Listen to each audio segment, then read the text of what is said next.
Today's conversation we have is heading to Edo State, of course, talking about the developments there. And we'll be seeing how the legal tussle so far in Edo State has affected the administration of Monday Okpebholo. If it has, we'll be finding out. Joining us today to unpack the recent judgments, what they mean for Edo State and what to expect as the cases move to the Supreme Court, as well as general governance trajectories in Edo State. As someone who has been at the heart of the governor's legal team throughout this entire process, is special advisor on legal matters to Edo State Governor Chief Andrew Emwanta joins us virtually. You're welcome on the program.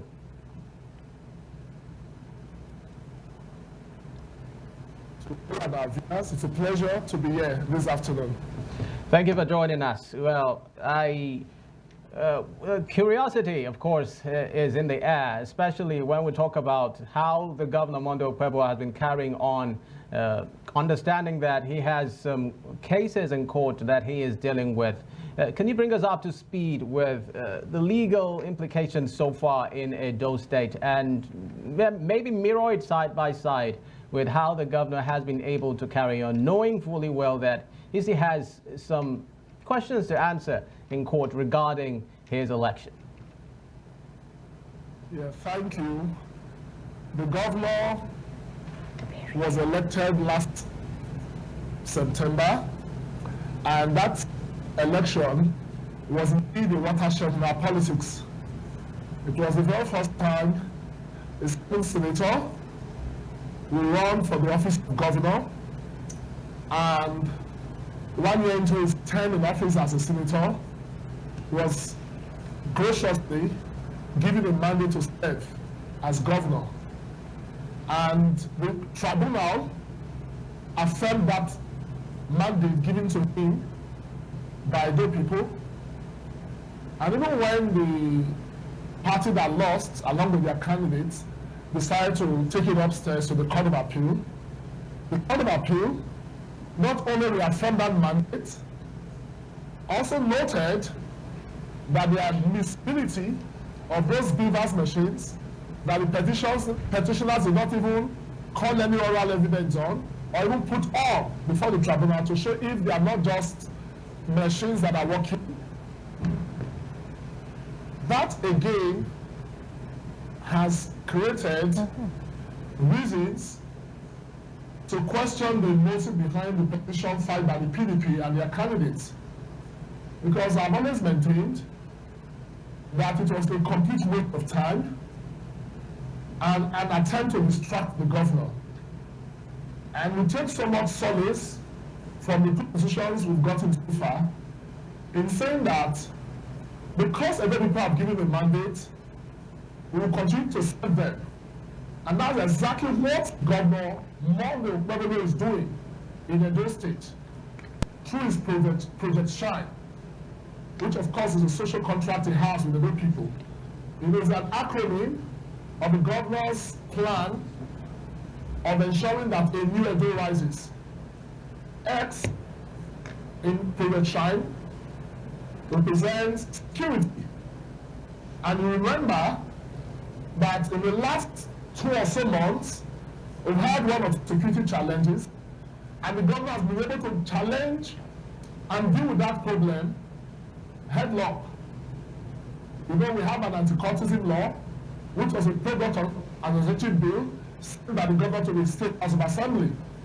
And I can tell you that we have a case of 0 incidents of court clashes or court killings in the entire state. That even also applies to the kidnapping law. Why? Because of the steep penalties and the political will the governor has shown in dealing with the problem of insecurity. And just about 3 days ago, the governor set up the Edo State Livestock Committee headed by a retired military general. You know, it was a 27-man committee whose duty will be to ensure that some of these herders in our communities that destroy people's farms and even kill some of our women, they curtail their activities.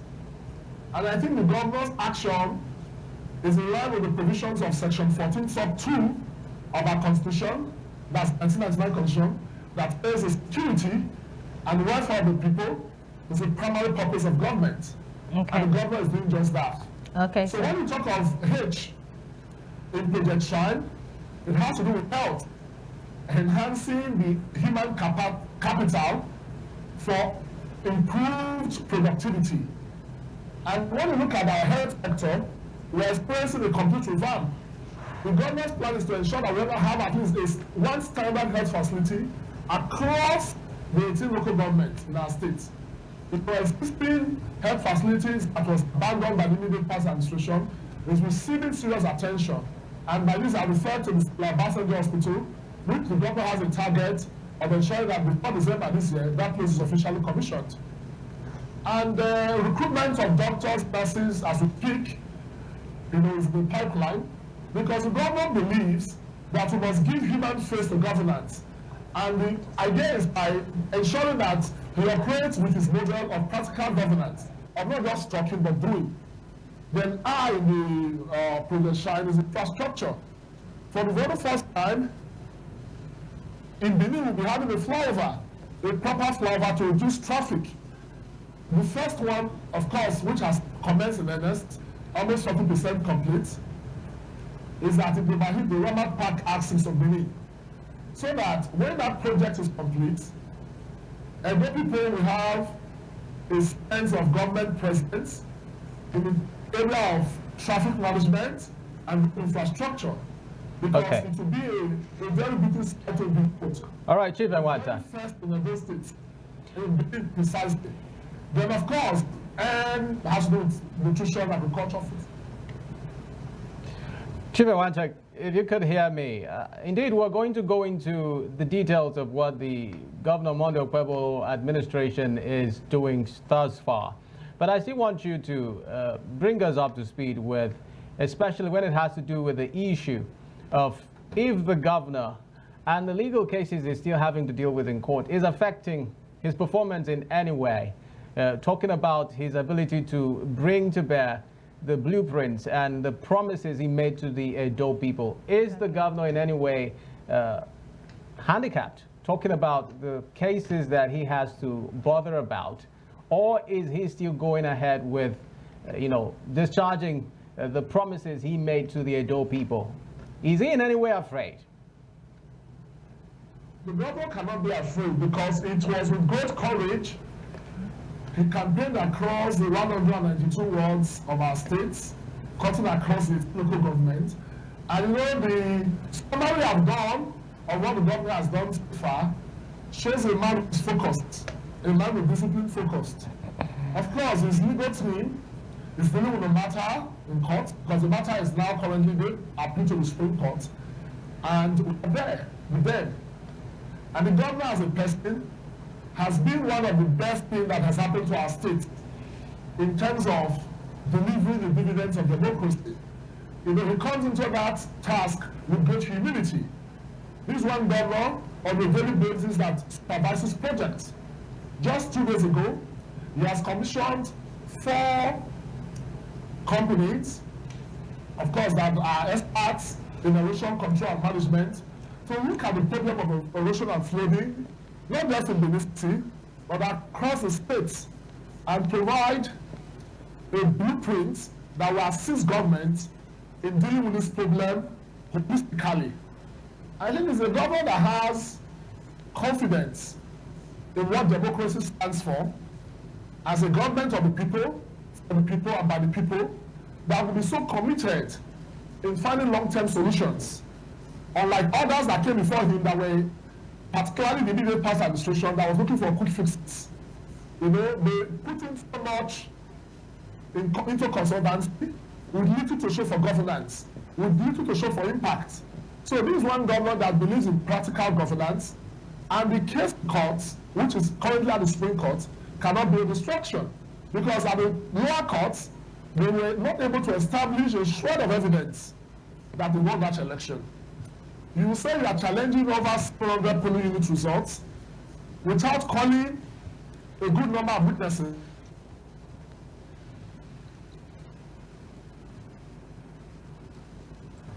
All right, Chief Andrew Emwanta, I We're still battling to hear you. Okay, I think we're having a connection challenge with Chief Andrew Emwanta, who of course was bringing us up to speed with the developmental strides of Governor Okpebholo in Edo State, and trying to make us understand some of the legal tussles in Edo State, how it is affecting the administration, and of course the strides of the administration of Okpebholo to ensure that it brings about development in the state. Chief Andrew Emwanta, if you can hear me, you were making points regarding. Okay, so you can go ahead. But let me ask you this question real quick.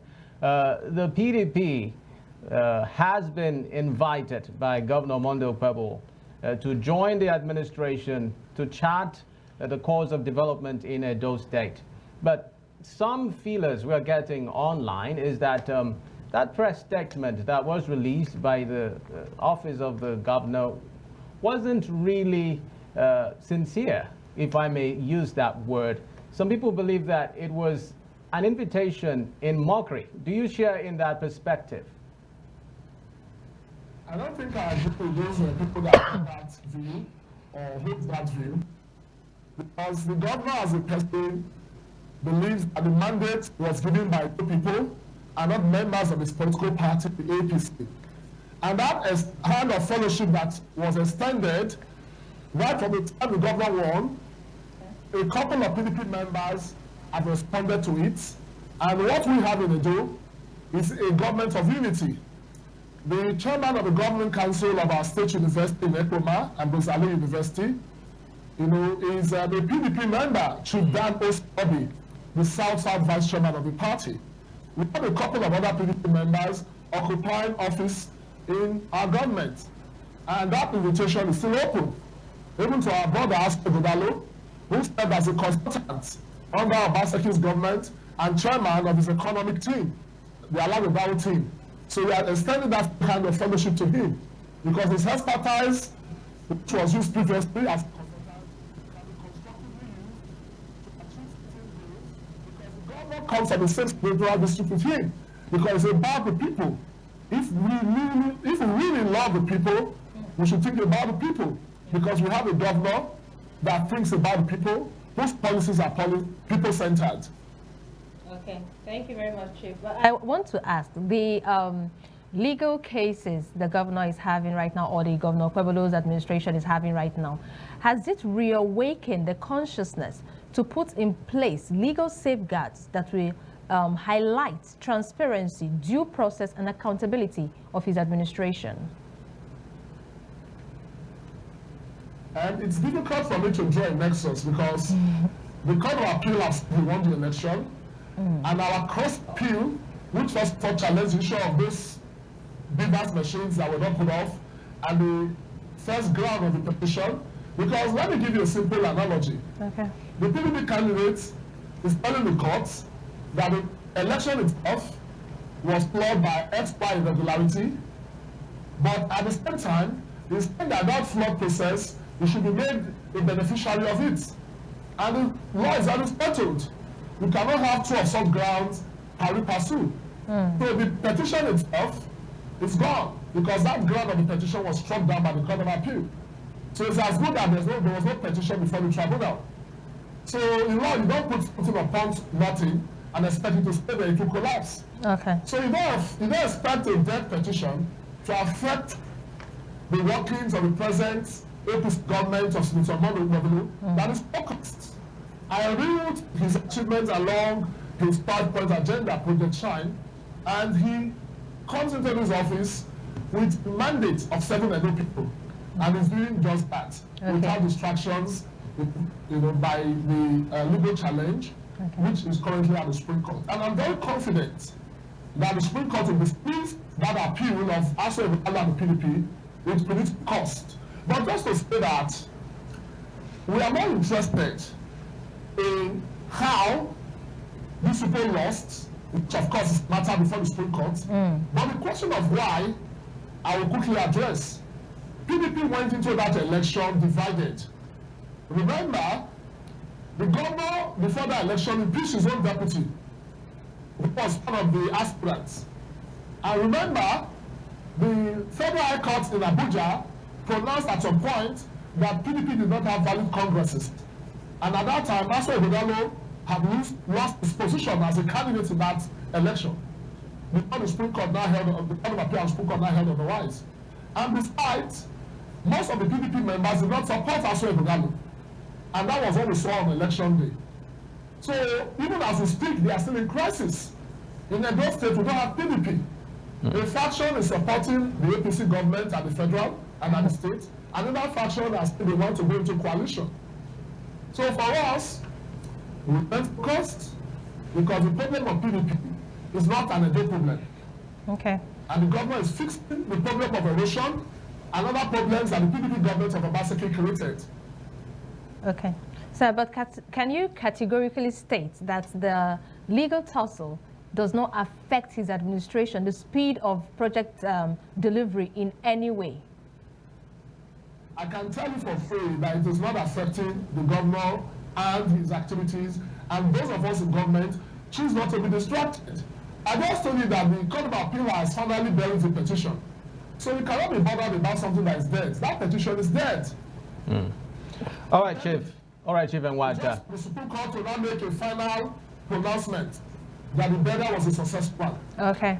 Okay, well, apart from public statements, have there been any ways the administration of Governor Monday Okpebholo has tried to reach out to maybe the opposition towards ensuring that they reach some level of reconciliation in the state, just for the purpose of ensuring that there's peace and unity, which is, of course, one of the biggest themes in Nigeria currently? We don't want a situation where what we have in Edo will be described as a one-party system. And you, the journalists, too, will say that we don't want such a situation. So we have extended the Amoni branch. Those who are interested have joined us. We need an opposition so that when, at times, we are not going on the right track, there are people that will bring that to our attention. So we need the opposition in Edo to be alive to their responsibility. For the past 2 weeks, I've not heard about those things they used to do in the media. I've not seen any write-up from them. We'll enjoy it, because at times, it comes by way of suggestion or lamentation. But unfortunately, in the past 6 months, it has been one of lamentation. So I think because of the crisis in their party, they will be busy with that. So As the governor has always said, he's a governor for all Edo people, and that includes PDP people. all right, so you're saying that... And PDP is not the only party. We have other opposition parties like Labour Party, and again, the governor has reached out to some of them. One of the governorship aspirants of the Labour Party is currently the MD of our Edo State Diaspora Management Agency. All right, so you're saying, Chief Emwanta, that... The governor has extended a hand of fellowship to all opposition parties. okay, so would you say that... Part of his government.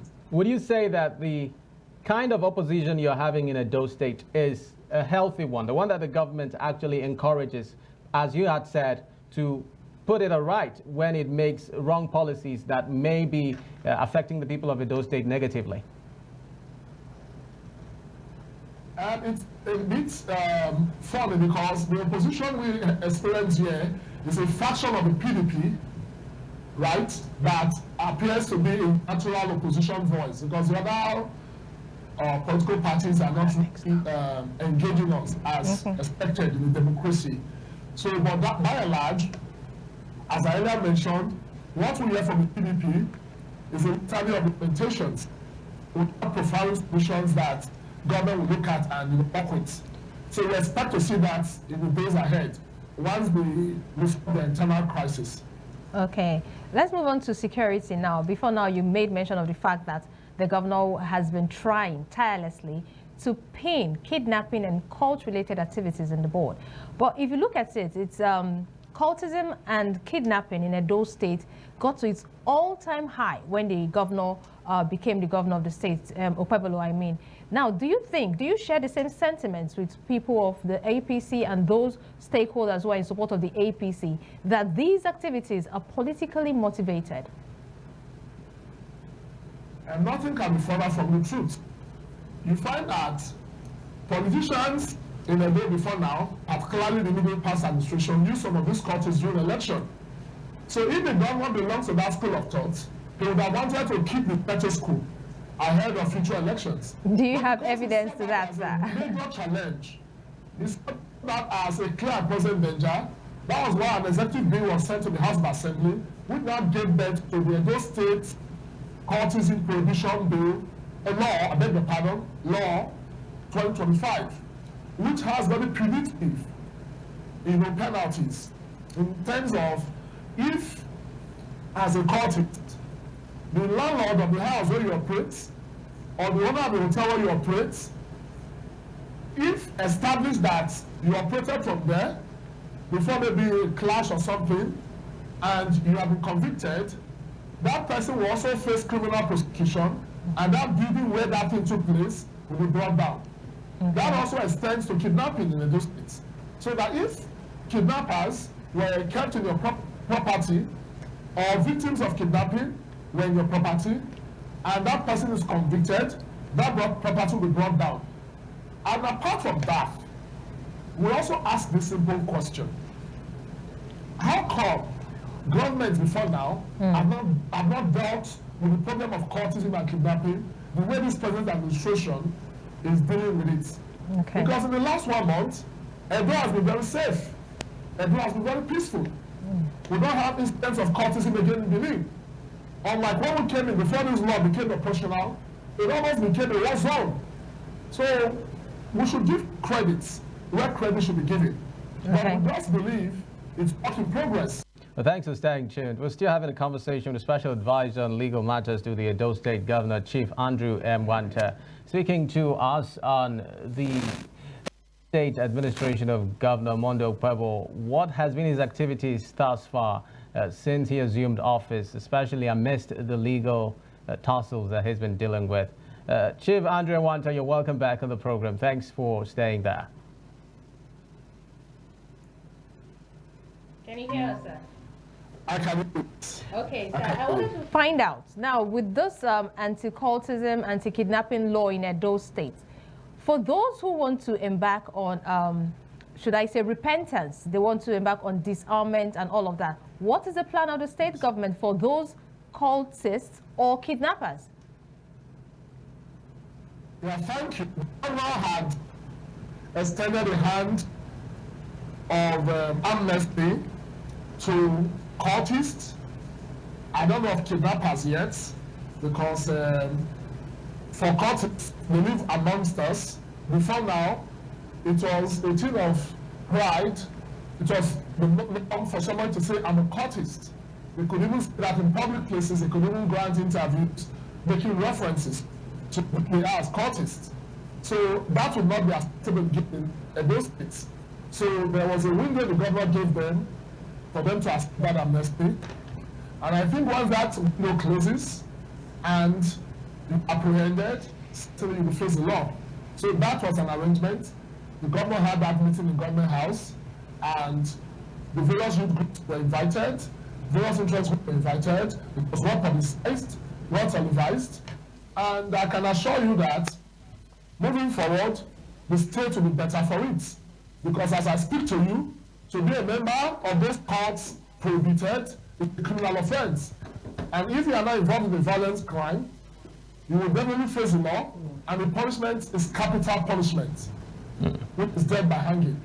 Okay. And if your premises is used for that purpose, either for cultism or kidnapping, such premises will be punished, and you, the property owner, will be prosecuted and sent to prison. All right, Chief Emwanta, let's begin to wrap the conversation up now with the local government. We understand that for a while now, there have been issues in Edo State talking about how the governor has been able to relate with the local government chairman in Edo State. What is the current situation of things in Edo State regarding local government relationship with the state executive? Yeah, thank you. The governor has a very good relationship with the present crop of local government chairmen. Remember, the ones that were there before, about 14 of them were impeached by their various councillors, even for allegations of financial misappropriation and all of that. And the current set of local government chairmen are performing very well, locally. I can speak for my local government and the local government. My local government chairman over the past 20 months or so, I've given vehicles to police and other security agencies.